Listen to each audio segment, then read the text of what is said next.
Greetings and welcome back to Doctor Who Revisited, my ongoing series where I go through every single Doctor Who episode from 1963 all the way to 2022 and review them. And after the big, important, major cliffhanger from last week, relatively speaking, with Mission to the Unknown, we're now treated to another historical episode in The Mythmakers. I just can't believe that they were able to pull this off back in the 60s. And again, if you're one of those people who are alive to see the transition between those episodes, please let me know what it felt like, because I'm actually really fascinated to hear from first-hand experience. Now, having said that, The Mythmakers, another historical one. Unfortunately, it's another missing episode without a lot of surviving clips from it. But with these limitations and restrictions in mind, let's talk about the episode itself. As a historical, I think it works. It's a good historical. Again, I'm one of those fans that I prefer the sci-fi adventure to the straight up historical ones. I like a good historical, no aliens, no monsters, no sci-fi stuff whatsoever at all. I like these things. I like these types of episodes every once in a while, but I'm much more partial to the more sci-fi elements of Doctor Who. And to be honest, that really is the reason why Doctor Who has become the show that it is today.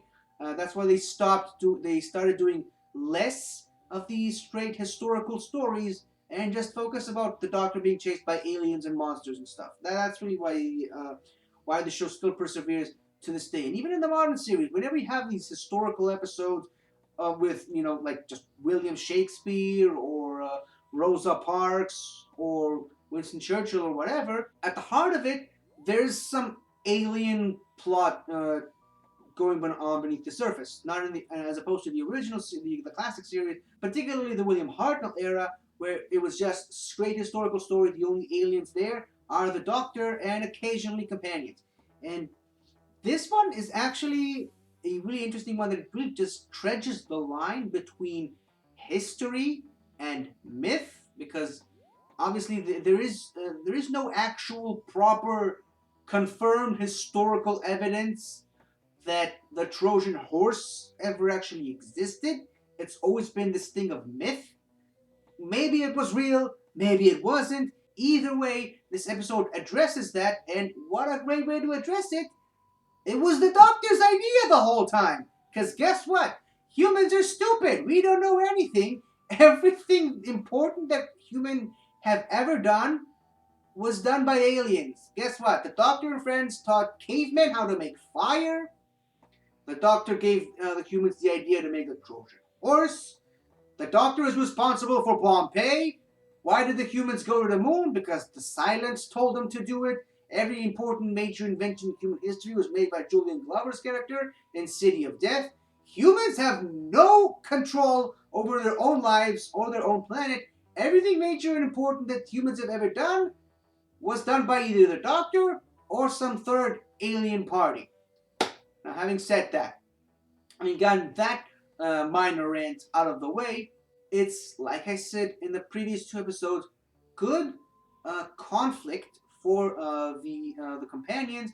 Unfortunately, again, this is one of those episodes that just highlights how great of a character Vicky is and how completely useless of a character Steven is. Honestly, seriously, watch the serial again. If you take Steven Taylor's character out of the episode, what changes really? What's different? He's just a complete waste of space, waste of runtime, waste of dialogue, and I feel really, really bad, and I'm really, really sorry for Peter Purves, because his contributions to Doctor Who go way beyond the character of Steven Taylor. He's a great person. He's a great contributor of Doctor Who. Still, I believe, still to this day, heavily involved with Doctor Who. Still doing a lot of audiobook reads and the Big Finish stuff. The showrunners did not write his character the right way at the time. They really, you can really tell they were searching for stuff for his character to do in this episode specifically. Meanwhile, the Doctor was off doing doctory stuff with the Greeks, introducing them to flying machines, then scrapping that plan in favor of the Trojan horse.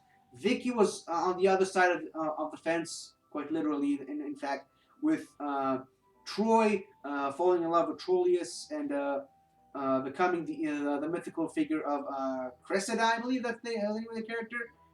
What is Steven really doing in this episode? Seriously. Now, having said that, like I said, great episode for Vicky, and great departure for that character. He's one of those characters that just left the Doctor because they fell in love with someone. And that's something that we're going to see several more times in this episode. Obviously, one could make the argument, you can say Susan also did that, but in that particular case, the Doctor kind of made the decision for her. In this case, Vicky makes the decision herself and asks one of the handmaidens to accompany an injured Steven, because, of course, Steven gets injured and completely exercising his right to be absolutely useless in this episode. Once again, she asks Katerina, the slave girl, as the fangirl is now calling her, to escort Steven back into the TARDIS and just look after Steven and the Doctor, because apparently they can't look after themselves, especially Steven. I'm sorry. I'm really sorry. I don't like the character. I'm sorry. There's really not much else I can say about this. I think the Trojan horse scenes were done really well. I liked that one of the few surviving clips from the episode is Vicky leaving the TARDIS, which actually is really symbolic, because this is the episode where she officially leaves.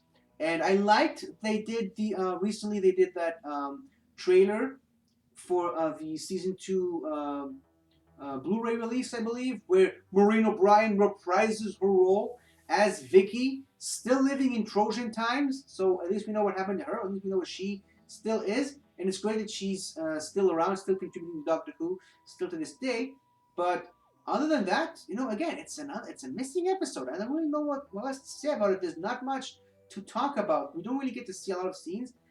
If we did get to see the fight scene at the beginning between the two characters fighting, maybe it would have actually added some more substance to this episode. There's a lot that this episode just misses because we're not able to see it. But yeah, the surviving clips of Vicky in Troy and the recreated surviving clips of the Trojan horse looks good. But other than that, it's the Trojan horse story in Doctor Who. So, like I said, not much to say about it. But thankfully, we are in no shortage of stuff to talk about in the next episode. Still to this day, probably the biggest episode of Doctor Who ever. And, oh boy, I have the unenviable task of having to talk about it. So, let's see if I'll survive through it. Yeah, the Dalek Master Plan. Here we go, I suppose. So, yeah, I'll see you next time. Goodbye. Hi there! Thank you for watching the video. And if you enjoyed it, don't forget to like, comment, subscribe, and tell your friends. I'll see you next time.